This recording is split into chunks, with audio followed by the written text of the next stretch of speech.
शेतकरी मित्रांनो नमस्कार. साईनाथ रहाणे यूट्यूब चॅनलवरती आपल्या सर्व शेतकरी मित्रांचं सहर्ष स्वागत आहे. भरपूर प्रमाणामध्ये या ठिकाणी ऊन पडत आहे आणि अशा काळामध्ये साईज करण्यासाठी आपण कुठल्या उत्पादनांचा वापर करावा तर त्याच्याविषयी मी आज बोलणार आहे.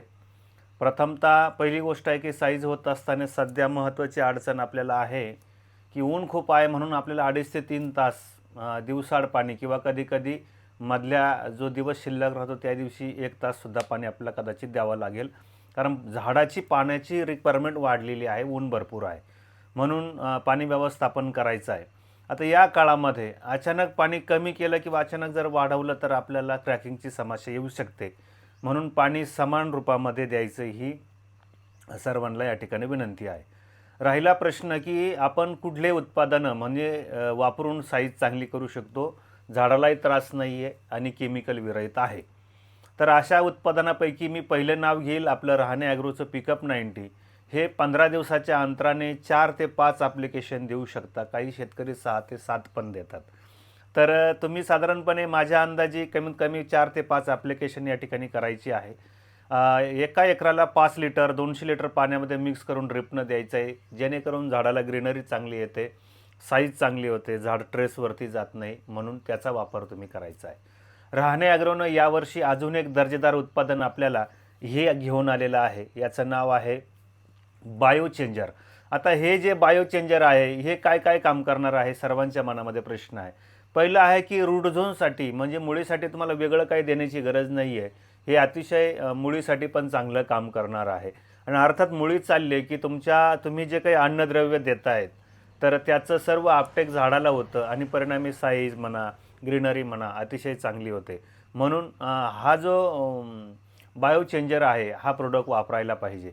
आता याचे ॲप्लिकेशन तुम्ही साधारणतः 2 ॲप्लिकेशन पिकअप 90च्या मध्ये साधारण 2-3 ॲप्लिकेशन जर केले तर तुमच्या झाडाचं आरोग्य एकदम अबाधित राहणार आहे, झाड सदृढ होणार आहे, झाडामध्ये सशक्तपणा असणार आहे आणि हे सारं असलं की साईज ऑटोमॅटिकली होणार आहे. म्हणून हे दोन्ही प्रोडक्ट या ठिकाणी तुम्हाला वापरण्या साईजसाठी चांगले आहे. काही शेतकरी मित्र साईजसाठी फक्त NPKच देतात म्हणजे नायट्रोजन, फॉस्फरस, पोटॅश किंवा 52-34 किंवा 60-20 किंवा 42-47. मी म्हणेल की या काळामध्ये मायक्रोन्यूटनची पण गरज असते. जसं की आपलं हे जे ड्रिपॉल आहे याचा वापर करता येतो किंवा पावडर फॉर्ममध्ये आपलं ड्रिपॉल आहे 2 kgचं त्याचा तुम्हाला वापर करता येईल.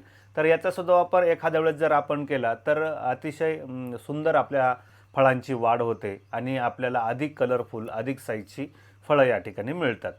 साईजसाठी आपल्याला अजून काय करता येईल तर वरून आपण जो काही प्रोडक्ट आहे समजा आपण कमांडो हे फुल चिलेटेड मायक्रोन्यूटन आहे, याची 1.5 ते 2 ग्राम प्रति लिटर घेऊन फवारणी करू शकता. आणि याला जोडीला बायो चेंजर 2 मिली, बायो चेंजरची एक फवारणी पण ग्रेड आहे. तर त्याची जर घेतली तर झाडाला कुठलाही ट्रेस राहत नाही. याला जोडी आपण सिलफास्ट पण घेऊ शकता. जर हे तिन्हींचं कॉम्बिनेशन घेतलं तर मला वाटतं झाडाला अतिशय भरपूर ताकद आणि एक स्ट्रॉंगपणा येतो. म्हणून सिलफास्ट 2 ग्राम, त्याचबरोबर बायो चेंजर 2 मिली आणि कमांडो 2 ग्राम अशी जर फवारणी केली तर अतिशय उत्तम, झाडाला काळुखी येते, ग्रीनरी चांगली येते, झाडाला ताकद मिळते.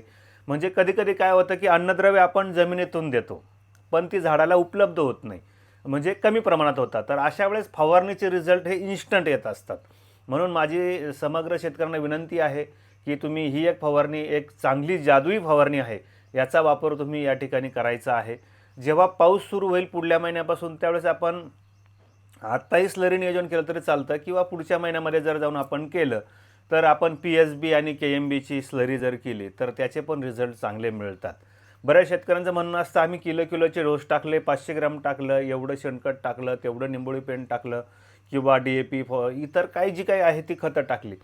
पण एक गोष्ट लक्षात ठेवा की जेवढी काही आपण खतं या ठिकाणी जमिनीमध्ये आपण टाकतो तर याचं फिक्सिंग होण्याचं प्रमाण हे खूप प्रमाणामध्ये आहे, म्हणजे मी म्हणेल की 50% आहे.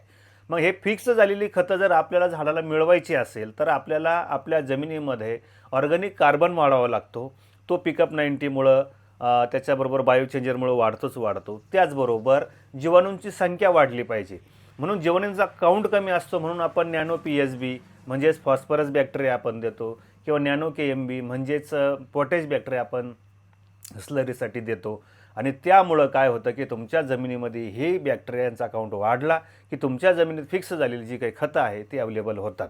म्हणून अशा पद्धतीनं या ठिकाणी नियोजन तुम्ही साईजसाठी करावं अशी माझी सर्वांना विनंती आहे. आणि आपले प्रोडक्ट वापरून हजारो शेतकऱ्यांनी त्यांचा साईज असेल, कलर असेल, याच्यामध्ये अतिशय आणि टॉपचं मार्केट त्यांनी घेतलेलं आहे. तुम्हाला वाटत असेल की आपला माल टॉप व्हावा, आपल्याला मार्केट चांगलं व्हावं, तर हे प्रोडक्ट तुम्ही नक्की वापरा.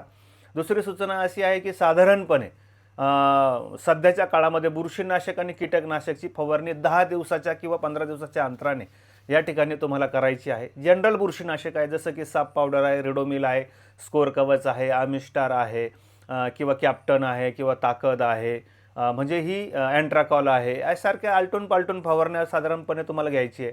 कीटकनाशक फवारणीमध्ये मार्शल चालतं, रोगर चालतं, हिमाबेक्टिन चालतं, किंवा बायो 1008 रहाणे ॲग्रोचं चालतं. याच्यापैकी कुठलंही आपण या ठिकाणी वापरू शकता.